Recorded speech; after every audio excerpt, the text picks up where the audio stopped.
¿En qué momento decidimos que si alguien mueve las caderas en televisión nacional, automáticamente representa a más de 600 millones de personas? Es curioso cómo funciona esto.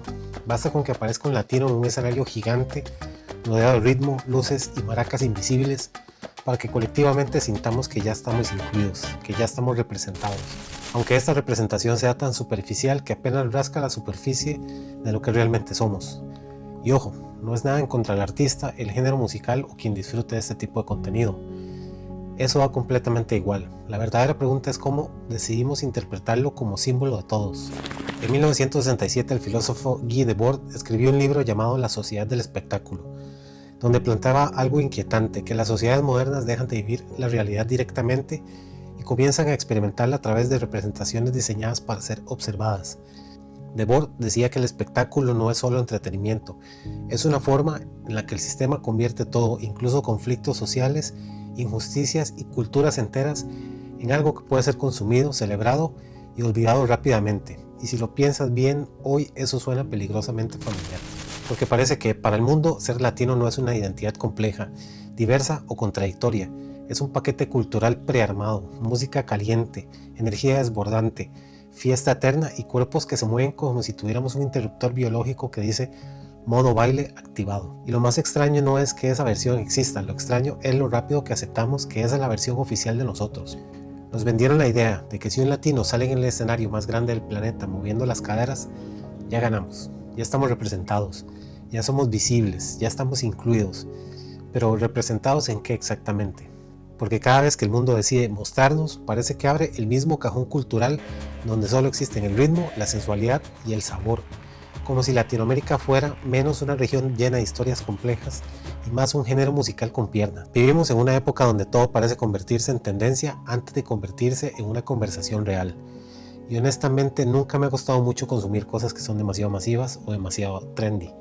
No porque crea que lo popular sea automáticamente malo, ni porque esté diciendo que sea mejor o peor, sino porque muchas veces lo popular viene empaquetado, simplificado y digerido para que todos lo entiendan rápido, aunque eso significa sacrificar profundidad. Por lo general evito este tipo de fenómenos masivos, pero esta vez lo terminé viendo porque era prácticamente inevitable. No se puede vivir en una burbuja. Aparecía en redes, en noticias, en conversaciones, en todas partes. Y también me dio curiosidad cómo lo estaban posicionando como una especie de gran símbolo de representación latina en uno de los escenarios más grandes del planeta, y además en un contexto bastante particular.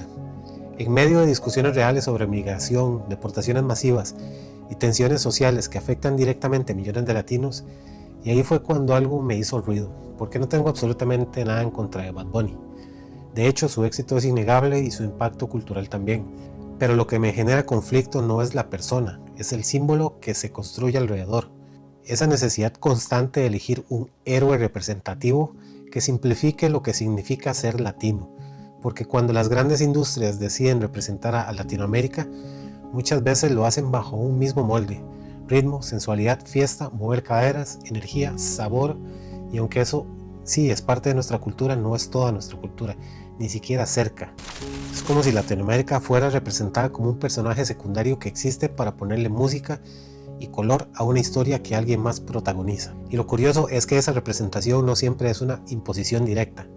Muchas veces es una ilusión incómoda, una historia fácil de vender porque es mucho más sencillo celebrar al latino que baila que escuchar al latino que cuestiona, que reflexiona, que incomoda o que simplemente no encaja en el estereotipo. Lo que más me llamó la atención del momento del Super Bowl no fue solo el show, fue el contexto emocional en el que se presentó, porque mientras en la vida real existen discusiones sobre fronteras, políticas migratorias, separaciones familiares y la constante lucha por el reconocimiento social, cultural y humano, en el escenario global la narrativa podría decir: aquí está su representante, aquí está su héroe cultural.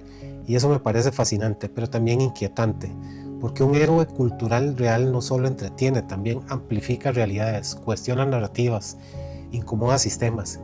Y aquí aparece la pregunta incómoda: ¿qué pasa cuando el héroe no representa la complejidad, sino la versión más comerciable de una identidad?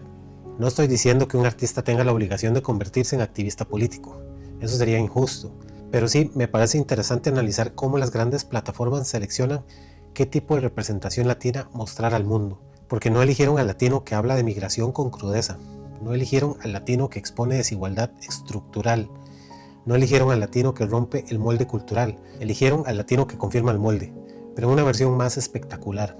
Y eso crea algo muy poderoso, una ilusión de inclusión.